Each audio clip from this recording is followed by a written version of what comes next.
You might be wondering about your kid. Will he or she ever kind of develop the work ethic that they need to be successful, even to be self-sufficient someday?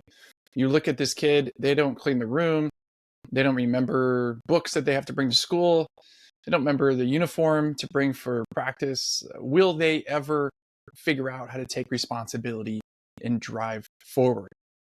I'm Scott Schimmel. I'm the president and chief guide of the YouSchool, and I've been working with young adults, helping them transition confidently to adulthood for the past 20 years. We're going to give you resources through the YouSchool, how to have better conversations, more thoughtful discussions with your kids along the way so that they get everything that they need and you have everything you need to coach them and guide them through this process. Now, if you had kind of observed me back when I was a teenager, you probably would not have predicted entrepreneur CEO vibes. It's not really the vibes I was giving off. I was a decent student, got good grades, but not compared to my older sister, who was one of those freakishly high GPA kids. Kind of the kid in the middle, more or less. Not really going after any sport, not really going after any student club or organization. And it wasn't until a summer job that I had 3 jobs in, my third job, where I feel like I learned the value of a strong work ethic. Not because my parents nagged me, not because of anything else, but because I learned it on my own. The first couple jobs were super simple. I made sandwiches for a summer. The next summer, I was in an office, cushy office job, air conditioning. It was 40 hours a week, but I swear I probably worked 2.5 hours a day out of those 8-hour days. But the third summer, I had this kind of bizarre job. It, in hindsight, had some serious like sweatshop vibes going on. It was a large room, brightly lit, no windows. I had the early shift from 5:30 in the morning until 2:30 in the afternoon, 5 days a week throughout my entire summer. I was working at Oakley Sunglasses in their repair shop. So people who had broken sunglasses, under warranty or not, would mail in their broken glasses, and I would open up a box and process and fix. So the entire kind of this whole station, workstation, open up, figure out what's going on, what the issue is, figure out the paperwork, what they processed, is this valid under warranty or not, and then I'd actually go and repair the glasses. And am I repairing? Am I replacing? I had all the parts, everything you needed. And the first time I went, they gave me the rundown. Here's the job. I was working with adults twice my age, at least, sometimes 3 times my age. I was a 17-year-old kid. And they said that you should be able to process work up to about 8 of these per hour. You do the math. And it took me a few days, but I got it. I started to get into a groove. And then I kind of had this moment a few days in, like a week into my job, looking around. I've got 3 months of this. And the pay was pretty decent, definitely more than making sandwiches. But man, I mean, no one talked. Everyone had headphones on. It was a quiet room. It's kind of a bizarre thing. I'm like, is this, I can't get it. I mean, and hitting 8 became actually pretty easy per hour. I was so kind of aggravated. I don't want to quit. That's not kind of my DNA, but I can't do this. I can't keep going at this pace. And so one day I had this idea, what if I could try to kind of challenge myself and see how many I could get done? So I showed up that morning, 5:30, still dark out, and I get after my job. And what I started to do was every single hour try to kind of optimize my workstation. And I would start trying to get up to, could I get 9 an hour? Could I get 10?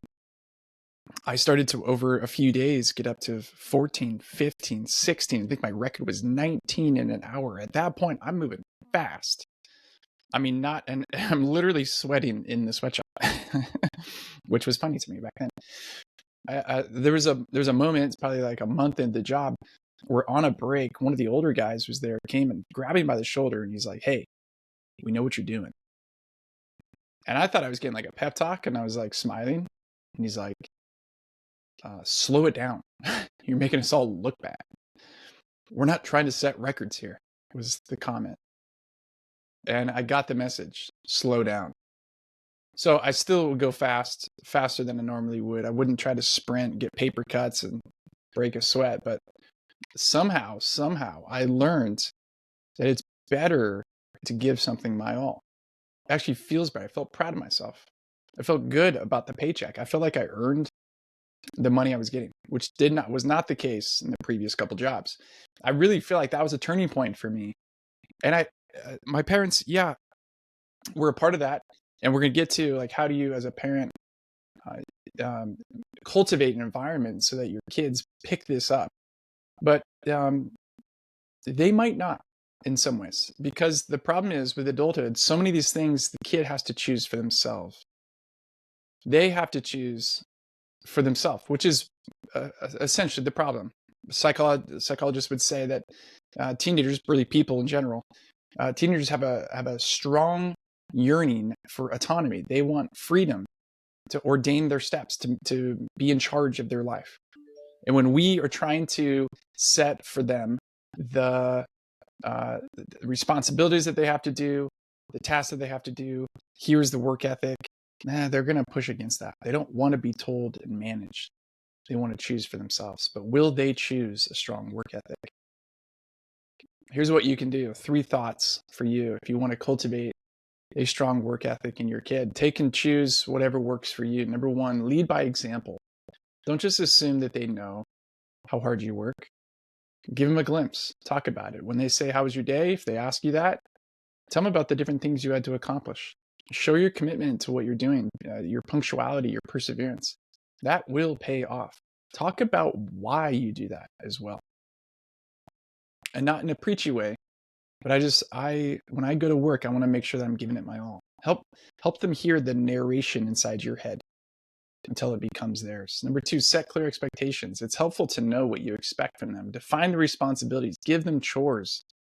Outline what you expect from them given their abilities regarding their schoolwork and other responsibilities. Give them goals. Help them set their own goals. Encourage them to set their own goals and then meet them. And talk about how it feels along the way. Ask them, what does it feel like when you're barely paying attention in a class? Doesn't it feel like the time just drags on forever? Which is different than leaning forward, being engaged. Talk about your own moments where you learned your work ethic. If you got a kid where this is no issue, they probably got other issues like slowing down, dealing with stress, learning coping mechanisms, maybe some anxiety. But chances are, if you got more than one kid, one of them for sure is someone that you're like, I don't know if they're ever going to make it. I don't know if they're ever going to find a work ethic. I don't know if they will either. You probably know adults, you probably got relatives, you probably got friends you grew up with that never learned to work hard. They're still mailing it in. So it's a real concern. It's a real worry, but there are things that you can do. I'd love to hear from you, what you're thinking. If you like these videos, please subscribe.